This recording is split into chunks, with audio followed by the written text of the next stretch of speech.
Howdy. So I've been wondering for a while about how to bring this video up, since it's been kind of holding up this one section of my base a little bit. Well, I wasn't really sure how to, since it's not my original idea, pretty much. I mean, I've taken it a lot further, but the core idea wasn't mine for sure. So yeah, I've been kind of hesitant. But I realized that I can just say that in the title, and then I can just put it in the description that I don't. No clue where the person is, even though I searched for them on Steam. Can't give credit, even though I want to, but at least this way I can finally get around to showing y'all the vid, and hopefully other people can use it. So I originally saw this on Steam somewhere. Basically, someone was asking if they could get their tree houses some way of expanding them outwards, because they're not too easy to build on. Somebody suggested using custom platforms, because when you hover over the climbing rope nodes there, they, as you can see, they change into their cliff-hugging variant like this. So you can try and do that, but unfortunately the placement is just pretty hard and wonky. I get it a little bit right there, but I don't know, you usually have to use some kind of scaffolding to just go up and manage just being in the right spot looking at it when you want to get it. And you can see here, I've done it in my own base too.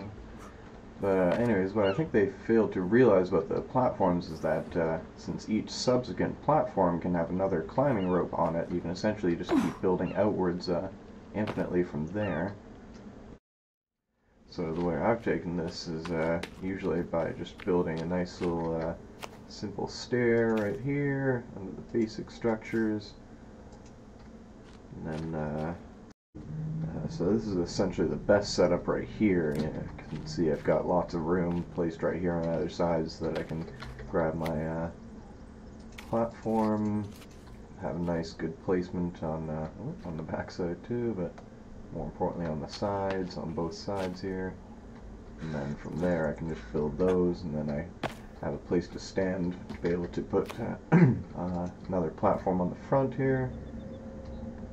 You can, I guess, technically try and get the front one from the sides, but you have to have a pretty generous side thing to stand on, and even then it's pretty darn annoying.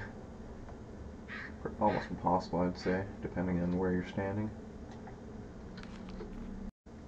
I should also mention that it would make it much harder to center it, which is one of the even harder things just when you're standing right here, just to try and enable yourself to nail that sweet spot, which, as you can see, can still be a bit difficult. Oh, right there. So yeah, standing about right at the edge of the platform, then you get a nice little area there, and you can see approximately how I've lined it up. I usually go right about where the E is. You can see right where two of the planks meet. I try and line that up just a little bit away from the edge, and then as you can see right here, this one's already built, so you can see what that looks like, but I'll just maybe do this just so you can see a bit better what I'm talking about. So doing that thing where it doesn't like there we go.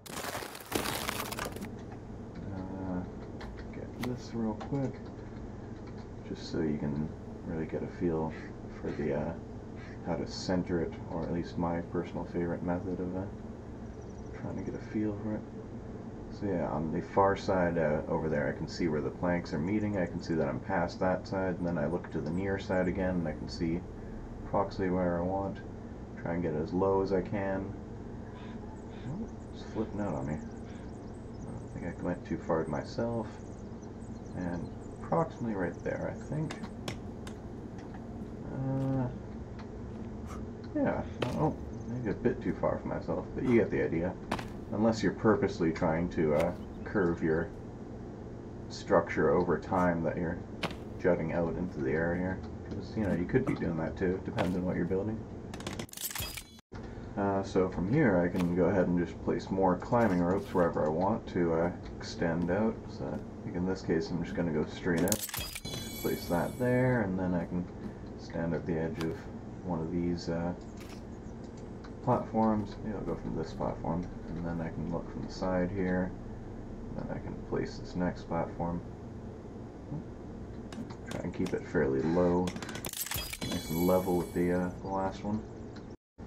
So yeah, from here it's pretty much just rinse and repeat. Like you can see here, it's just overall floor is determined by your skill at keeping it, you know, kind of low and flush, and how well it's in line with the previous pieces and the next pieces. You may also want to have a wider go at things. If so, then you just start off on then one of the sides and just your rope and keep going from there. But just remember that you're still building in threes, you know, nice little triforces here. Otherwise the placement gets super finicky, like if you're trying to, oops, kind of like that, I guess. But yeah, if you're trying to just build out one platform at a time, it can be pretty darn difficult because you have to stand at the edge and then try and get one more out like this, which is pretty darn hard to get on the outside, let alone even on the inside here, the side there, which is even slightly easier. It's still pretty darn hard. So, you can either layer the custom platform floors, I guess, I don't know, pretty thickly so that you don't have any gaps, or if you're like me, you prefer these nice little gaps that I've you can already see what I'm starting to go for in my way out here. But it's neat, if you start building these kind of sideways layers, as you start layering them up with your other layers there, which layers are which here, but start getting neat kind of shapes forming, especially if you leave little gaps there. I find them enjoyable. And as I'm going to be doing my main base pretty soon here, since I started on a simple stair, from this point I can just choose to pick any angle I want right here, go out again like that, and mirror it over here. Oh, it's annoying. They stick to the climbing rope nodes as well, so you have to be careful. Yeah. And so from there I can get to this nice diagonal building angle as opposed to the kind of horizontal one afforded to me by the usual just regular daisy chaining kind of these custom platform and rope nodes. The only downside to this is that you, if you're looking to have a nice kind of level floor right from the get-go, you're now going to have a new level of sorts to deal with. And so yeah, you can pretty much just do anything you want from there. Maybe you'll want to close the gap here like this. You can get a nice little layering going on here. Boop, and boop. It's nice there. These are so close now that they serve as scaffolding for each other to build off of. Yeah, I didn't get that precise, so it doesn't look too nice. But now this whole area is kind of enclosed. You can kind of put walls around it, kind of like that house that I have over there. I'll check that out in a sec. But, you know, you just go up here and try and get various levels going on.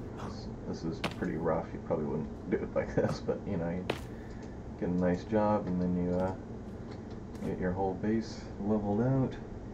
Or if you want more, and this is kind of leaning into what I said a moment ago about having to deal with the multiple floors, and even earlier what I said about with the gaps in the floors that some people don't like. Yeah, you would maybe wanting to be putting some like rock walls or some wood walls down just as little kind of pillars, not stick walls though, as little pillars for connector points for custom floors, and then you can once you get, you know, these little things built up here, you can lay down your custom floor. However, if you're already going through all this trouble, then maybe just instead of one big platform with all different levels and weird levels, floors and bumps and all that kind of things, you may want to just do several like protrusions, like spikes of these, you know, skinny ass things heading out into the one triad sort of a thing at a time to head straight out into the open air. Which means, again, that you'll be able to build up the nice little rock walls as anchor points for the custom floor, and then from there you can spread out your thing all the way however far you decide to go. And what's nice about this is, well, depending on the shape, but usually you only have to build about 4 corners, and then the floor covers the rest for you, the rest of the surface area, I guess, for you. And then you've got your nice floor there. I suppose I should mention you don't have to do it in triads. It's just doesn't look as nice. I don't know. Just hang them off the sides of each other like this, as you can see. But I kind of prefer the straight triad look of the. Well, obviously this is horrendously thrown up very quickly. It rises over time, but yeah. But yeah, this is all basically what I'm going to be doing myself shortly here to get my floating temple of light and shadows, since this technique will really allow me to control the angles of the walls that I'm hoping to get done out from here. One last thing about the whole process here, you may have noticed in my base I had a couple of stairs stacked up there to start the wider section right off the bat, but unless you have, a place to stand right here, then it's still not quite as easy to get anywhere from where you're standing right here, since you're still just trying to build off the edges of their own